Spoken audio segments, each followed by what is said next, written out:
तो यार सब लोग बोल रहे थे कि इस वीक नडी न्यूज डीसी फैंडम पे बना, तो मैंने सोचा नडी न्यूज क्या एक पूरा डेडिकेटेड वीडियो ही बना देता हूँ जिसमें डीसी फैंडम में जितने भी अपडेट्स दिए गए हैं वो यहीं बता दूंगा। सबसे पहले जो आपको जानने की जरूरत है वो ये कि डीसी फैंडम को अब 2 पार्ट में डिवाइड कर दिया गया है। पहला वाला जो था वो 22 अगस्त को हो गया और आपको पता ही है कि उसमें कितने सारे नए डिटेल्स सामने आए हैं। एंड दूसरा डीसी फैंडम नेक्स्ट मंथ होगा 12 सितंबर को, जिसमें और भी कई सारे नए अपडेट्स आएंगे, उसको भी मैं कवर करूंगा ही, तो मिस नहीं करना चाहते तो सब्सक्राइब कर देना।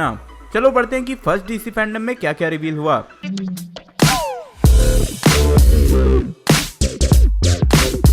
यार पहले ही बता देता हूँ कि मैंने पूरा इवेंट नहीं देखा था, इसलिए ये सारे डिटेल्स मैंने रेडिट से उठाए हैं। अगर मुझसे कुछ मिस हो जाए तो बता देना। डीसी फैंडम स्टार्ट हुआ वंडर वुमन 84 के साथ और इन्होंने पहले ही इसका न्यू ट्रेलर रिवील कर दिया। ऑब्वियसली वंडर वुमन के पहले से ही बहुत सारे टीजर और ट्रेलर्स आ चुके हैं, तो इसे अब तो आप फाइनल ट्रेलर ही समझो। ट्रेलर में मेन रही विलन चीता, जिसका की फर्स्ट लुक रिवील कर दिया गया। मुझे तो उसका लुक बहुत ही पसंद आया। पहले डाउट जरूर हो रहा था क्योंकि चीता जैसे कैरेक्टर को मूवी में अडेप्ट करना उतना आसान नहीं है, लेकिन इन्होंने इसका बहुत ही अच्छा रिप्रेजेंटेशन दिखाया है। इसी पैनल में सरप्राइज गेस्ट में लिंडा कार्टर भी थी, जिन्होंने 70s में वंडर वुमन का रोल किया था। हाँ, लेकिन इसका कोई रिलीज डेट अभी नहीं बताया गया है। कुछ और ट्राई करके देखें। Parachute pants? हाँ, अब क्या सब लोग पैराशूट लेकर चलते हैं? नेक्स्ट पैनल था एक न्यू गेम गॉथम नाइट्स का, जिसके बारे में बहुत दिनों से रिमर्स आ रहे थे कि बैटमैन का एक न्यू गेम बनाया जा रहा है। एंड इस गेम का ट्रेलर और गेम प्ले दोनों ही रिवील कर दिया गया। की पॉइंट इसका ये रहा कि इस गेम की स्टोरी बैटमैन आर्खम सीरीज की नहीं है, बल्कि एक अल्टरनेट टाइमलाइन की है। एंड इस टाइमलाइन में बैटमैन मर चुका है and lead characters bat family हैं, जिसमें आप बैटगर्ल, नाइटविंग, रॉबिन और रेड हुड बनकर खेल सकते हो।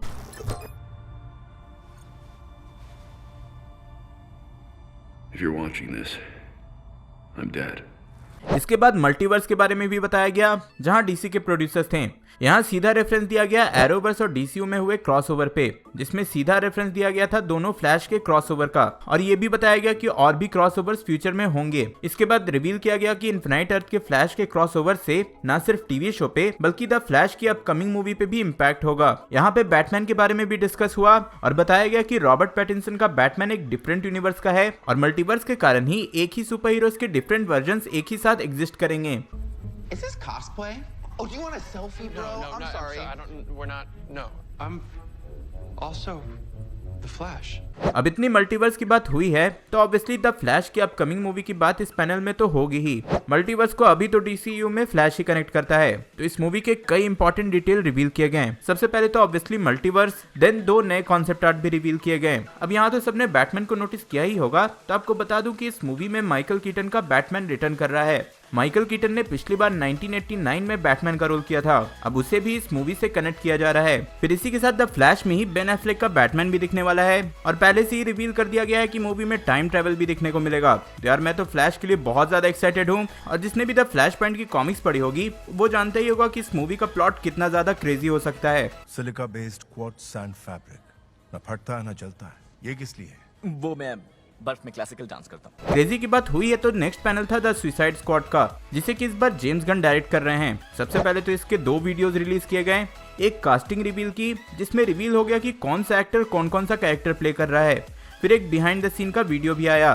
सारे वीडियोस का लिंक मैंने डिस्क्रिप्शन में दे दिया है, आप चाहो तो देख लेना। सुसाइड स्क्वाड के ही कुछ नए पोस्टर्स भी रिवील किए गए जो आप अभी स्क्रीन पे देख रहे हो। फिर कुछ टीवी शो से माइनर अपडेट्स दिए गए। पहले तो पेनीवर्थ के सीजन 2 में बैटमैन से रिलेटेड कोई बड़ा कैरेक्टर दिखेगा, लेकिन इसके बारे में और डिटेल डीसी फैंडम के सेकंड इवेंट पे पता चलेगा, जो कि सितंबर में है। फिर द फ्लैश के सीजन 7 का भी नया ट्रेलर रिवील कर दिया गया। उन्होंने ये भी रिवील किया कि अभी तो शूटिंग होल्ड पे है, लेकिन उन्होंने ऑलरेडी लॉकडाउन से पहले 20 एपिसोड कंप्लीट कर लिया था। फिर टाइटन्स के सीजन 3 से भी कुछ डिटेल्स आए हैं, जहां रिवील हुआ कि सीजन 3 में हमें कुछ नए कैरेक्टर्स जैसे कि बारबरा गॉर्डन, स्केयरक्रो और रेड हुड भी दिखेंगे। इसके बाद एक सरप्राइज पैनल में रिवील हुआ कि स्टैटिक शॉक की एक मूवी भी वार्नर ब्रदर्स के अंदर डेवलपमेंट में है, और साथ ही इस कैरेक्टर के कॉमिक्स का भी रिटर्न होगा। इसके बाद आते हैं कुछ मेजर पैनल्स पे। सबसे पहले तो स्नाइडर कट का पैनल था, जहां ऑब्वियसली इसका टीजर रिलीज किया गया, जो कि ऑसम था ही।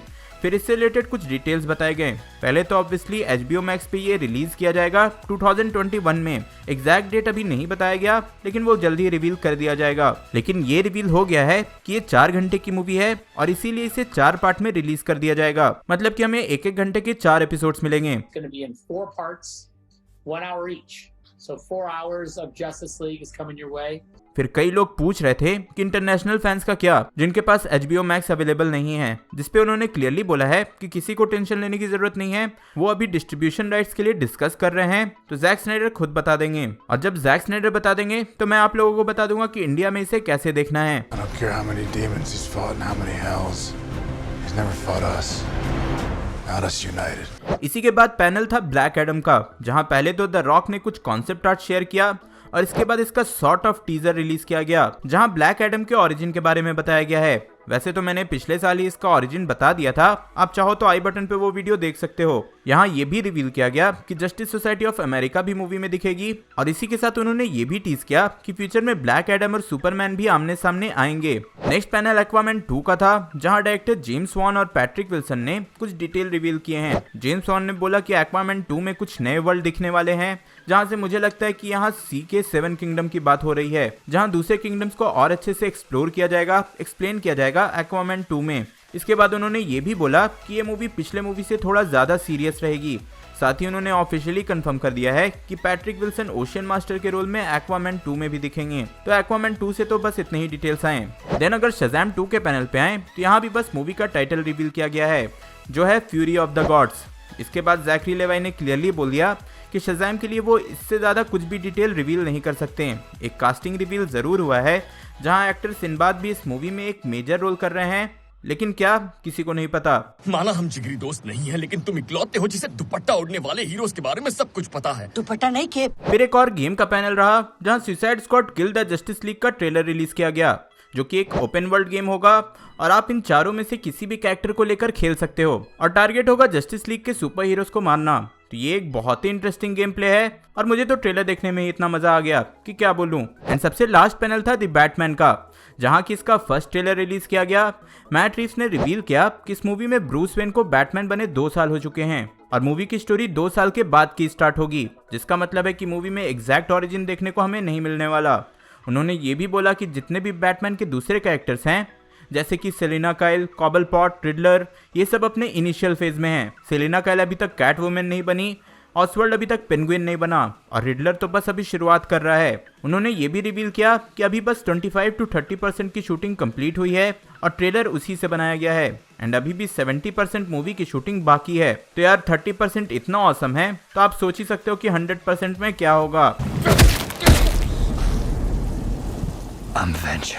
तो यार यही था डीसी फैंडम में रिवील्ड सारे डिटेल्स। होप सो कि मैंने कुछ मिस नहीं किया है। अगर कुछ मिसिंग है तो कमेंट कर देना। साथ ही 12 सितंबर को फैंडम का सेकंड पार्ट होगा, उसका भी अपडेट मैं यही दूंगा। तो अगर मिस नहीं करना चाहते तो सब्सक्राइब जरूर कर देना। जैक स्नाइडर के जस्टिस लीग का ट्रेलर ब्रेकडाउन देखने के लिए ऊपर वाली वीडियो देखें, एंड द बैटमैन का ट्रेलर ब्रेकडाउन देखने के लिए नीचे वाली। मैं जल्दी और नई वीडियो लेकर आऊंगा। टिल देन बी देसी बी नर्ड।